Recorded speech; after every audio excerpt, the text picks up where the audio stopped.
This is indie-rocks.ca sitting here with Death Perception, a metal band out of the Hamilton, Ontario area. We are honored to have you guys here. This is our first Sunday interviews, and I'm very excited and stoked. Thank you, guys. Hey, thanks for having us. This is awesome. So we're going to talk about all kinds of things and let the world know what's going on with you guys. Sounds groovy. Pretty cool. All right, so who's in the band? Let's do the introductions. Want to start? Okay, I'm Kyle, the vocalist. I'm Dana, the guitarist and secondary vocalist. Nathan on drums. Brian guitar. There And we we're go. also missing our bass player, who's working his ass off, as he always does when he's not actually working his ass off with us. And he was unable to make it today, but Adam is our bass player. Give a shout out to Adam. We wish you weren't working. That's why I listen to Opeth right now with his headphones on and just blasting away those lawns. There you go. That's him. It's a perfect day for it. It is. It is a It's beautiful wonderful day. weather. Yes. So let's talk about what got you guys started. As a band or individuals? Well, let's start it off with individuals. I think just an overall passion for music and live performance. Mm-hmm. I myself have always been drawn to basically anything that has large crowds. Okay. So sporting events, anytime you hear that roar of an audience and you have to get chills up your spine. Okay. You know, just that atmosphere of gatherings and people all connecting and uniting for something. And then music with, you know, how independent it is and how focused it is for each genre. Mm-hmm. When you find people that like the music you like, and you can express that, or just go to a show with that, you know, and have fun with that, it's really nice. It is. So getting to, you know, get to a point where you're actually making music and finding like-minded people who you can actually go out and find that energy and get feedback from an audience too, it's, that to me was a big driving force. For wanting it out. Yeah. So, what about you? So I started listening to Green Day in grade 8. And it motivated me to try guitar. So I ended up borrowing a guitar from my neighbor, he was maybe 8 years old and didn't know how to play yet. So I learned, and then I started kind of teaching him, and then I wanted heavier and heavier music, and it branched from there. Well, that's pretty cool. Yeah. Green Day's a good start. Was it Dookie? No, it was actually American Idiot. Oh, wow. Yeah, that one hit pretty hard to me, so. That's awesome. It's a good album. Yeah. Good band. What about you? I used to bang on the pots and pans, take them all out of the cupboard and everything. Mm-hmm. And later on, I got all these buckets. And I put lighter fluid and I lit it on fire, and it's hitting and flames going all over my room. So it made sense to, you know, join a metal band. Right? You know, Totally. just want to play like be crazy and break stuff. Right? Yeah. Definitely. Jimi Hendrix meets percussion meets bedroom and pots and pans. That's so cool. And here we are. You're right. No, you're unscathed. Relatively. I got a couple of burns. No doubt. How about you?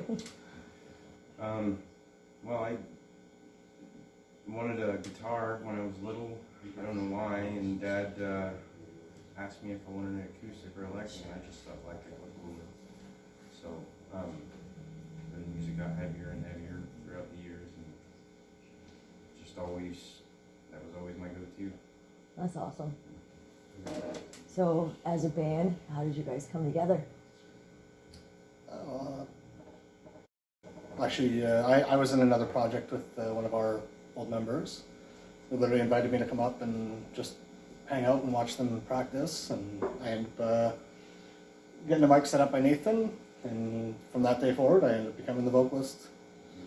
And it's just been a collection of meeting at shows, and you know, we've kind of over the years just pieced everything together and into what we finally have now. And we're really happy with the lineup that we do have now, and it's taken some time to get there, but once we got all together and started, you know, writing new, fresh material just with the 5 of us, it was a really good energy. So Well, that's fantastic. And now here you are, doing great things. that's right. All right. So, how long have you guys been in the scene? Like, We started doing shows in 2015. Okay. We did one show as kind of like a half band with no singer at Happy Hours. Oh, there you They go. let us play at a karaoke bar, and you know, just kind of going through the paces. And then it was the following year where we got our, you know, foot in the door at the St. Hollywood, Oh, nice. I love and that. it was tough because we were still, who's going to be singing and who's playing guitar and, ironing that stuff out. Yeah. But by the end of the year, we had most of our lineup that we have today. Nice. We were playing Toronto already, and it was pretty nice. It went quick. Once we got going, it went quick. That's awesome. I think our second show as a 5-piece was actually opening up for Psycho Stick at Absinthe. Oh, wow. Like, I don't know if you've ever actually got to see Psycho Stick. I haven't seen them. They're I've absolutely heard them. hilarious. It's fantastic Yeah. stuff. And it's probably one of the best live shows I think I've ever been a part of. Even just witnessed as a fan. And I just was fortunate to be on the bill. But yeah, so like for our second show, getting to open up for a band like that was pretty funny. Yeah. That's But, that's pretty cool. Yeah, I was very fortunate. It's been a good ride since then. Got a favorite venue? The Doors in Hamilton. Yeah. That's mine. It very, for me, it's just there's things I like about every venue. Doors is great for the personal vibes and everything. The sound is not always the best there, but it's to be expected. We have a good relationship with the people at Absinthe as well. In fact, their sound guy was the guy who actually recorded our new album. Okay. So Absinthe has always been a good place. They always take care of us, and it's just a slightly different layout than Doors Pub. So we were able to get different things going on. Well, if we had to describe the Doors Pub to those who don't know, it's set up like, isn't it like set up like a house? Kind of. It's Kind like, of. The upstairs of a house with no furniture almost, and you just set up the gear and play. Yeah, opposed to like in other venues. That's So right. that's what keeps it unique and different. That's right. Yeah. There's no sound guy. You just kind of plug in and play. Yeah. But it's got a really good vibe. It's very personal there. You can really interact with everyone really well. So it's nice. That's cool. And the tacos are good? Damn right. Actually, so with Doors Pub, so Nathan actually started making us hot sauce for us. What, 2-3 years ago now? How long have you been doing that for? Probably about 3 years. Yeah. Oh, and, very cool. So Doors Pub actually started carrying that sauce as one of their in-house sauces. Oh, wonderful. So if you come and get a taco, you'd actually get a little bottle of the DP hot sauce with your taco.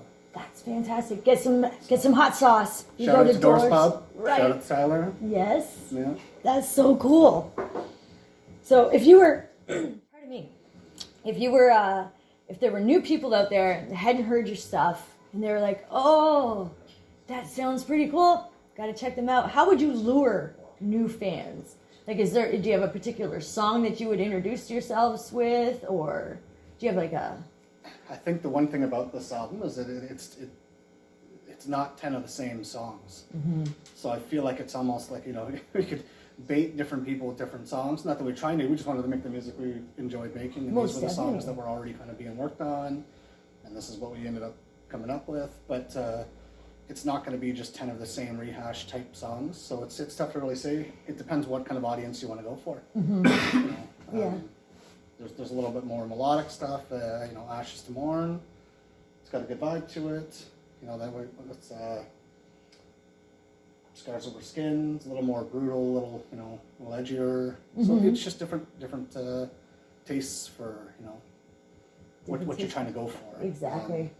I myself probably would say No Tears for the Dead. It Okay. would be one of the songs I would want to show someone. Okay. That's just my own personal. Everyone might have their own thoughts, but if I had to, I would probably show them that. Yeah. Bleed to Death is another one. That's actually the song we chose to lead with from the album. Okay.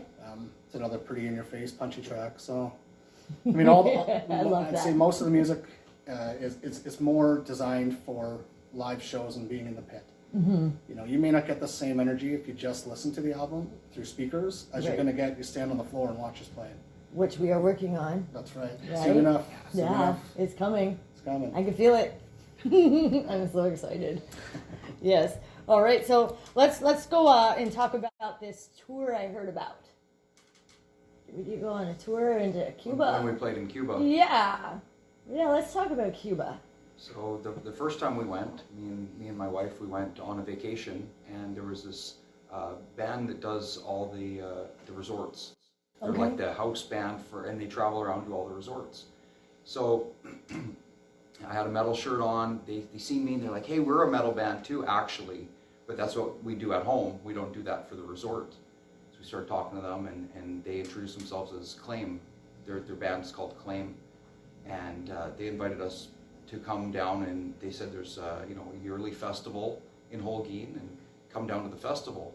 So we booked our tickets, we decided we'll try it, and it was just amazing. It was like so many people there, and it was like they had like tattoos and everything, and then they moved all the tables, and there's this huge wall of speakers, and Oh my they were God. mixing us on iPads, and it was Yeah. more technology than we expected, really, and it was quite a show. Probably one of my first takeaways from that Cuba experience the first time around was when we showed up that day to do sound check at about 4 in the afternoon. The event wasn't until much later, but we had to get there early to do the sound check and everything. And as soon as we get out of the little like limo taxi kind of thing, not a limo, but the taxi that was carting all of the big group there, the first song we could hear playing out of the speakers in the PA that they already had going, because there was a tattoo convention going on. So there was actually people just giving out free tattoos all day long. As long as the sunlight was permitting it, they were just giving out tattoos to people. That's so cool. And so we get there, and all we can hear playing is Day of Mourning from Despised Icon. Oh wow. So to get out of the taxi, the limo thingy in Cuba, and hear a band from Quebec playing was pretty cool. You know what I mean? Yeah. So that was just a kind of homely feature, Right. And being on stage in front of 500 people there, and almost none of them speak English, or at least very well.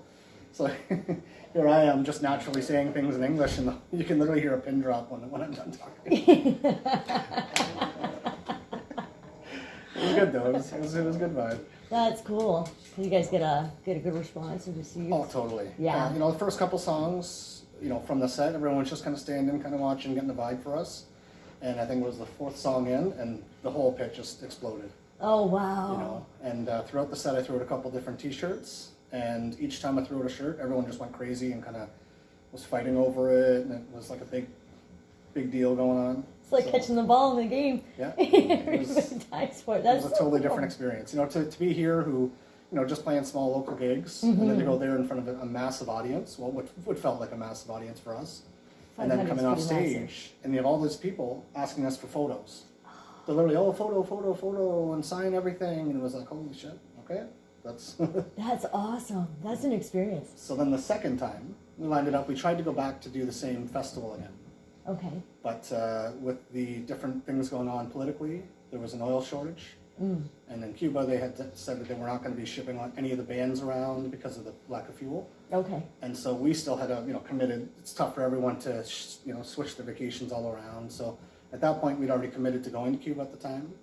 But our friends in the band that we had talked about and a few other bands still helped us put on a smaller show. So instead of it being a big outdoor festival, it was kind of more like a Doors Pub sort of show, but in Cuba. Okay. And so it felt like a room very much like this kind of atmosphere.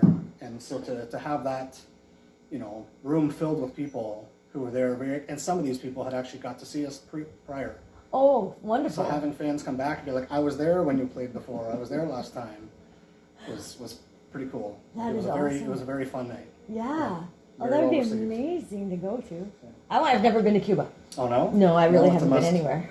And so one of the cool things too, at that time, one of the bands that we had become friends with was a band named Mephisto. Okay. And so they're one of the larger bands there. Now, I think your questions start getting into some other stuff there. Yeah. Okay. Yeah. So, you want me to carry on? Well, it's the ties in. Okay. Mephisto ties into later on. So, who do you enjoy performing with? Locally, Engage the Threat. They're You know, fantastic band. They're incredible. North Shroud, Tortured Saint, Cryophilic's incredible. Anyone that actually gets to sit and watch Cryophilic, those guys will blow you away. 30 immolated, 16 returned. It's just that's nothing but an amazing performance. Like we're actually very fortunate to have some of these people in our area where we get to play shows and get to book shows with them. We've been on tour with Astaroth, Incarnate, Centuries of Decay. Centuries of Decay. There's a lot of good talents around. We had an amazing time playing Without Mercy. Nice. So there's so many good bands that we've been fortunate enough to share the stage with, and would love to do it again. Yeah, for You know, sure. There's a solid scene. The metal scene is solid. Piranhacus, anyone that's up in the Ottawa area and gets a chance to check out Piranhacus, those guys are amazing. Put on such a good show. energetic vibes with their sets. Oh, awesome. So good times. Yeah. I'll have to check them out. I haven't heard of them. Yes. Well, thank you. And they also have a hot sauce. I would actually say they were probably the ones to Maybe inspired us. maybe stir the pot over here for us to get the hot sauce rolling. I'm kind of feeling like this is a metal thing because I have friends in a band called Kavara from London, Oh yes. and they Yeah. also have a hot sauce out too. Oh yes. Yeah, Ours so kick ass. this is the thing. Oh yeah. Kick-ass bands or kick-ass And here's the thing too, like sauce. there's so many people. You mentioned Kavara, and like here, that's another band that again, there's just an ongoing list. You know, Yeah. like Necrosaurus Rex. I don't know if they're even still doing anything Oh, right wow. now. Yeah. But I mean, like, there's so many bands that we've been fortunate enough to play with that we absolutely love, and want to just get back out playing shows. Right. let's be We honest. should see if somebody can get a metal fest going. We'll just I think bring it's everybody doable. on. I think that would be a lot of fun. Hint, hint. Hint, hint. Nudge, nudge. Right? So if there was like, obviously everybody's got their influences and such like that. So if there was a band that you could perform with, who do you think that would, there might be a few. I could never answer this question I mean, just with like one. I like that locals list we had going there. yeah. Yeah, that was Yeah. pretty solid. We did a show, was it maybe 2 years ago at Duffy's, and it was like all our friends' bands, and it was so nice. We like eat burgers over here and go outside and hang out with them, and a couple drinks over here, and Right? it's so nice to just know everybody, you know? I like Duffy's. That's a good joint. It was a good vibe. We had a couple of shows there. Mm-hmm. As a few years back, I went to see Devil Driver and Hatebreed at Opera House. Oh, nice. And after the show, the bass player from Devil Driver had actually come out and was chatting with my friend and I. And we'd seen him a few times throughout the night, and he was like, "Hey, why don't you guys come down and hang out at the bar at the corner?" So we went down there with him, and the drummer Austin ended up coming out. So I was hanging out with a few of the guys from Devil Driver, and I was it is what it is. But then all of a sudden, all the guys from Hatebreed came down except for Jamie. Oh, wow. And it was a pretty surreal feeling for me because I was in Death Perception at the time. Mm-hmm. And so it's like, we already have all this, backstage band stuff. There's already so many nights you go to play your show, go out to the bar afterwards, go get a burger. And so it's such a weird feeling for me. It felt like, I watched the show, but then doing all the other stuff that felt like being at the show, playing the show. Mm-hmm. And so I was like, man, it'd be nice to actually have that opportunity. Yeah, I like those bands, but it'd be cool to get the chance one day to maybe open up for something like that and just be able to share that backstage area and just shoot the shit and have a couple drinks or, eat Right? some food and just talk about life, Yeah. Pretty cool. Yeah, that would be awesome. So let's talk about Wormhole. Signed. You guys are signed there. Yeah. Wormhole Death is a label from Italy. We Okay. also have a chapter in Japan and also in the States. Oh, wow. So they offered us like a worldwide distribution for our album. They have their own in-house graphics and video people and all that type of stuff. So it really made a really good choice for us to get on board with them because they also have a really good roster of bands, Mm-hmm. and we really fit that genre what they're specializing in. Yeah. So the more that we look at, oh hey, who's on there? Like, what are they doing now? What's the new news? I'm like, man, we made the right choice. That's so cool. Now, touching on the Cuba thing. Oh, yeah. So just a few months prior, our friends Mephisto from Cuba actually signed with Wormhole. Oh, wow. And at that point, we'd already been in conversation with them. We'd already been in talks and negotiating, the different things of the plan. And so it was really neat to see them kind of just slightly ahead of us. And we had no idea they were doing that. This was already a path that we were going to be kind of going down. Oh, wow. And so to think that that's already our friends. If we go to Cuba, we already get in touch with them. Like, hey, what's up? Let's meet up. So the fact that we can go back there now Mm-hmm. as label mates is pretty neat. Yeah. So it's pretty cool. That kind of, that bumps it up a little bit. Gameplay. Just another little something. Right? Yeah. That's super cool. So, obviously the moment was exciting when you guys got signed. I can Oh, yeah. imagine. It's a Yeah. good feeling. Yeah. For myself, I didn't know exactly what to make of it, Mm-hmm. but all in all, you can't help but be excited about just a new opportunity and Exactly. not knowing what's going to come. Yeah. That's probably the biggest thing. You just don't know what's going to come. It's kind of exciting. Yeah. I kind of like that. 100%. It's an edge, right? It was one of those weird things though, like you grow up thinking like you're gonna get in a sign band and all that stuff, and then it finally happens, and then nothing changes like right away. It's like this kind of underwhelming feeling in a way, and you want to tell everyone, but we actually didn't announce it for about a month after we had signed. So it's kind of a weird spot to be in. It's not the exciting moment you think of. You do it and then you got to be silent about it for quite some time, right? Like Yeah. everything's secret. So, Yeah. That's very hard when you have to sit on something. Oh yeah. I know I do a lot of sitting on stuff. It's like, come on. You got your album here. Let's talk about that. So, album coming out June 18th, There we go. Ashes, and pretty excited about that. That is- We started recording last January, I think. Last January 2020. Yeah. So Okay. it's a full year in the works, really. Wow. Now COVID's, definitely put a hamper on getting to record it in a timely manner like we had wanted. When we first started off, there was a whisper of COVID in the background, but even at the beginning of tracking, it still wasn't quite a thing. Yeah. And then very quickly, it was like, this is going to get derailed, and this is going to be a lot longer than we had initially hoped for. Right. So, Well, I'm glad you guys were able to still pull through and get it done. we're That's- very fortunate that we're actually able to pull it off, because Yeah. some people might not have even been able to get that amount of work done in this time. So the fact that we were at least now able to put something on the table Right. and get the ball rolling is pretty good. So. So I think this summer, having the radio and all the submissions of music coming through, I'm finding there's a lot of people that have been working diligently through this time that they've been stuck with nothing. You know what I mean? And so there's going to be a flood of kick-ass music coming out this summer. I can feel it. On top of all the personal turmoil, a lot of people. So there's Yeah. a lot motivating people, and Yeah. they've had the time to kind of work on stuff. Yeah. So, Yeah. it's exciting. It sucks to see everyone going through all these different negative things going on.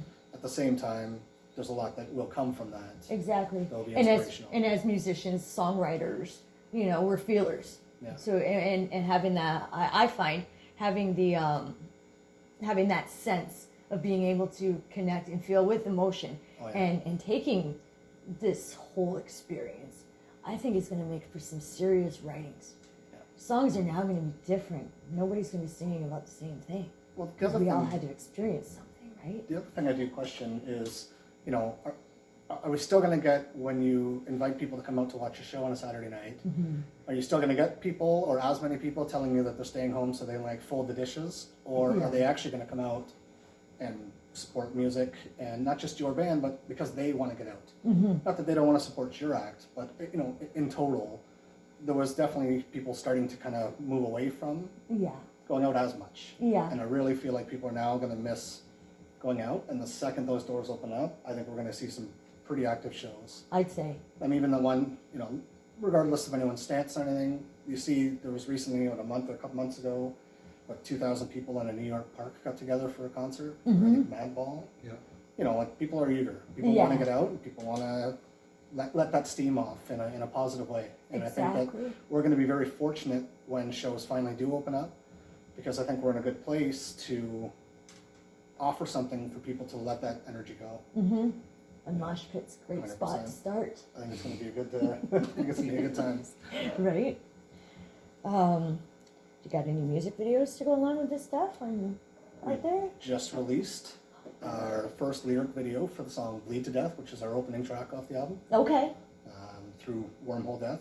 And what's the next timeline? I think we have another lyric video coming out. It'll be June 2nd. We have our next July lyric video. Or, sorry, July 2nd. Okay. July 2nd, we have another lyric video coming out. Oh, fantastic. So, And then as everything lightens up, you guys will be able to do more. Yeah. and then from there, we do want to actually make a proper music video, but it's just timing. Yeah.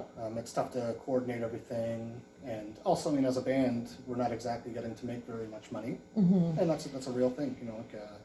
All these things cost money, so when you're not actually bringing in money, it's tough to want to spend it all out of pocket. Exactly. So, but pretty soon we're going to get on that train where we're going to be able to make a few more moves and actually get the album promoted a little better, even Oh, for sure. through music videos and stuff, right? Because we understand content is key. So Yeah.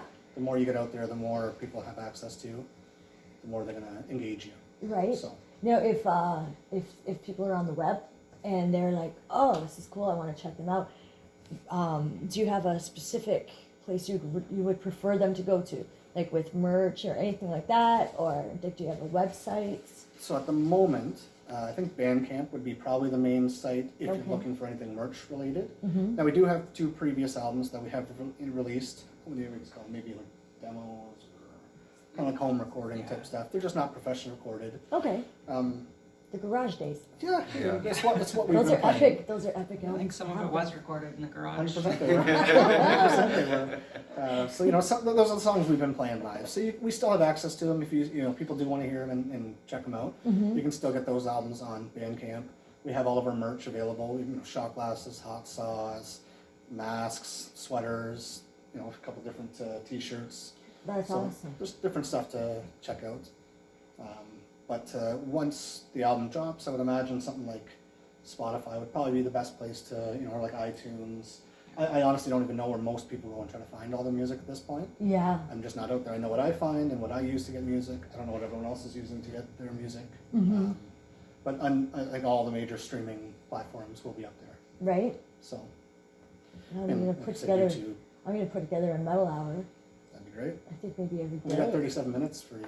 Right there, you go. Good start. So I think if I do a solid, I'm trying to work on genres, so I'm gonna Okay. give everybody like an hour, That's perfect. you know, yeah. every day of the week. So that way it gets mixed in there really good. So Yeah. I'll have to put some depth perception. Now, do you ever mix the genres? What do you mean?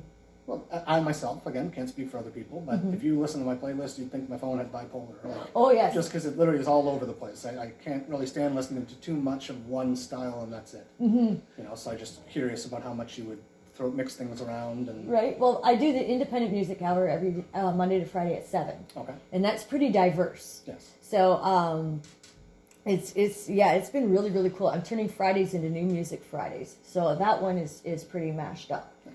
But the rest of the week, I try to coordinate it. Like it'll have maybe 3 different genres, but they eventually flow into each other. Like somebody could have something real crunchy and it ends out on a mellow note. And that would just lead into another. You know what I mean? I like. It's a lot of fun doing that. Tension and release. Yeah, exactly. And then bring people right back up. No time for sleep. Yeah. So yeah, I like to do that. Love it. It's a lot of fun. I guess my list is bipolar. Most definitely. Okay, so we just covered all the socials. You guys are on Facebook as well? Oh, yeah. Yeah. Facebook, YouTube, Reverb Instagram. Nation, wherever Okay. you want to look, we're there. Right? Depth In some perception. capacity. Yeah. Now, for now, we will be in the next month. So That's awesome. So people need to pay attention. So when live music starts back, these guys are going to be all over the map, apparently. That's right. Yeah. It's a lot more fun when you know the songs when you come and headbang, right? Right. As opposed to hearing it for the first time live. Exactly. Exactly. Check it out. Yeah, get on board. Depth Perception, everybody. Thank you for tuning in. This is Christie Hails from indie-rocks.ca. I had a great time. I hope you did too. We'll see you next Sunday.